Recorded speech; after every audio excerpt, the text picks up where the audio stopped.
이혼을 어느 정도 고민하고 준비해본 분들은요, 특유재산도 재산분할 대상에 포함되는 경우가 참 많다는 사실을 아실 텐데요. 오늘은 실제 사례를 중심으로 어떨 땐 상속 증여재산이 재산분할 대상이 아니었고 어떨 때는 재산분할 대상에 포함되었는지를 한번 구체적으로 살펴보겠습니다.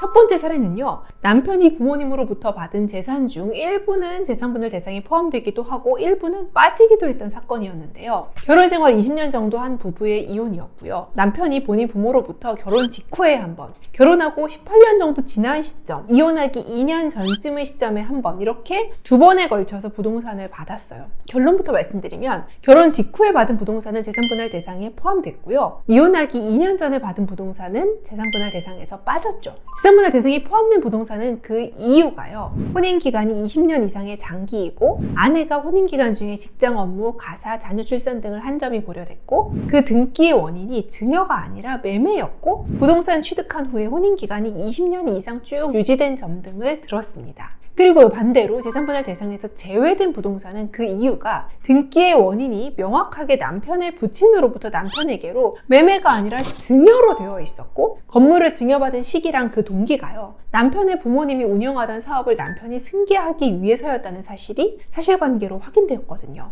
남편은 부친으로부터 증여받은 부동산에 대해서 증여받자마자 그 사업체 채무를 위한 근저당 설정을 하도록 담보로 제공했고요. 이렇게 증여받은 재산을 남편의 부모가 운영하던 사업체의 담보로 사용하고 증여받은 지 또 단 2년 만에 이혼 소송이 바로 시작이 됐어요. 그러니까 재판부는요, 아내가 재산의 유지에 협력해서 그 감소를 방지했거나 그 증식에 협력했다고 단정할 수 없다고 본 거죠. 증여받은 시기도 중요하지만 등기부에 기재된 등기 원인이 증여냐 매매이냐의 의미가 있다는 사실을 기억해야 할 것 같습니다. 매매로 등기가 되면 증여로 등기된 경우보다 재산분할 대상에 포함될 가능성이 높아요.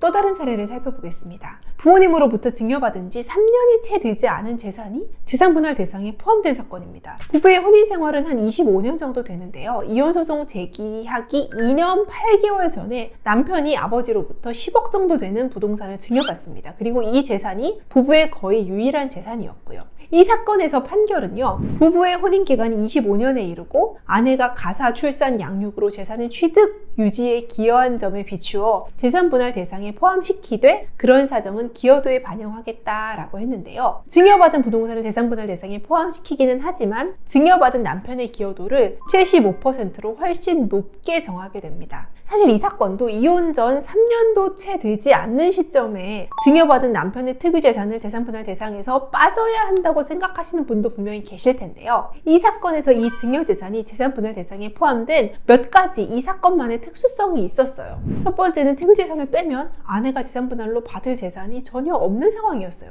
그리고 또 한 가지는 남편의 외도가 문제된 사건이어서 재판부가 남편을 좀 못마땅하게 보는 사건이었고요. 그리고 또 미성년 자녀가 있었는데 그 자녀에 대한 양육권이 엄마인 아내에게 인정되는 사건이어서 부양적인 재산분할도 필요했던 거죠. 이러이러한 이유들로 이혼이 임박한 시점에 증여받은 재산도 재산분할 대상에 포함되었던 것으로 보입니다.